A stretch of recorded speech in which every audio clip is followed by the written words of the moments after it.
दोस्तों मेरा नाम है मिस्टर, आप देख रहे हो स्टडी। तो इग्नू की तरफ से एक बिग ब्रेकिंग न्यूज़ आ रही है कि जो एडमिशन फॉर्म सबमिट करने की आखिरी डेट थी और री रजिस्ट्रेशन की जो डेट थी आखिरी, उसको एक्सटेंड करके 30 सितंबर तक कर दिया गया है। ये काम ये पहले भी कर सकते थे, बट कुछ दिनों का इन्होंने टाइम लिया अब की बार और फिर से वही काम किया इन्होंने। चलो अच्छी बात है, जिन लोगों ने अभी तक नहीं सबमिट करा है वो कर सकते हैं। और उससे पहले मैं आपको बता दूं कि अगर आप चैनल पे पहली बार आए हो तो चलो कीजिए सब्सक्राइब, बेल आइकन में दबाइए, जिससे आप तक सारी नोटिफिकेशन पहुंचती रहे।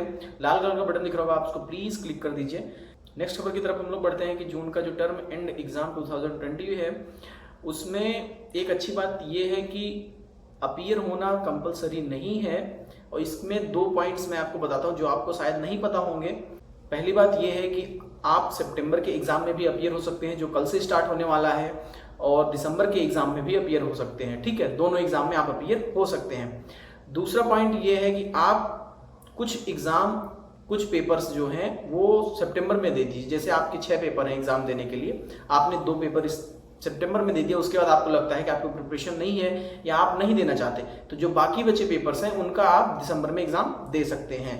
या जो 2 पेपर आपने दे दिए इसके भी एग्जाम आप साथ में दे सकते हैं, कोई दिक्कत की बात नहीं है। तो सिंपल सी बात यह है कि सितंबर का एग्जाम सिर्फ फॉर्मेलिटी है और ज़्यादातर बच्चे जो हैं वो दिसंबर में ही अपीयर होंगे, क्योंकि दिसंबर में अपीयर होना कई तरह से फायदेमंद है। एक तो उनके पास टाइम मिल जाएगा, पर्याप्त समय उनको मिल जाएगा। दूसरी बात कि तब तक कोरोना के केसेस कम हो जाएंगे, उम्मीद यही जताई जा रही है।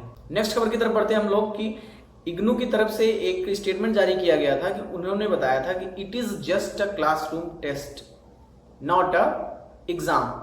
इस बात से ये क्लियर हो जाता है कि एग्जाम जो है वो टफ नहीं होगा, इजी वे में होगा।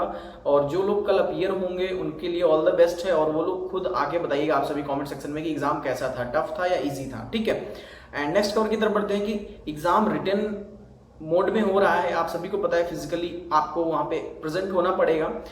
OMR सीट पे लेके कुछ स्टूडेंट में कंफ्यूजन है कि OMR बेस्ड एग्जाम किसके हो रहे हैं। तो देखिए, इग्नू ही OMR बेस्ड एग्जाम कंडक्ट करा रहा है, लेकिन प्रोफेशनल कोर्सेज के लिए। प्रोफेशनल कोर्सेज के लिए इसलिए कंडक्ट कराए जा रहे हैं कि जिससे उनका रिजल्ट जो है वो जल्दी जारी किया जा सके OMR वालों का, जिनका एग्जाम OMR बेस्ड एग्जाम होगा।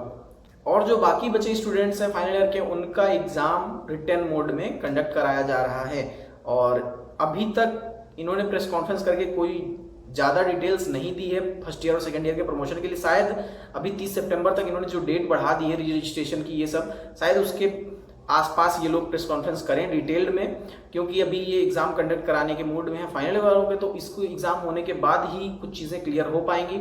So thank you so much video देखने के लिए। एंड अगर आपकी कोई भी क्वेरी है तो आप इंस्टाग्राम पे मुझे मैसेज कर सकते हो। एंड प्लीज़ चैनल को जरूर सब्सक्राइब कीजिएगा। Thank you so much.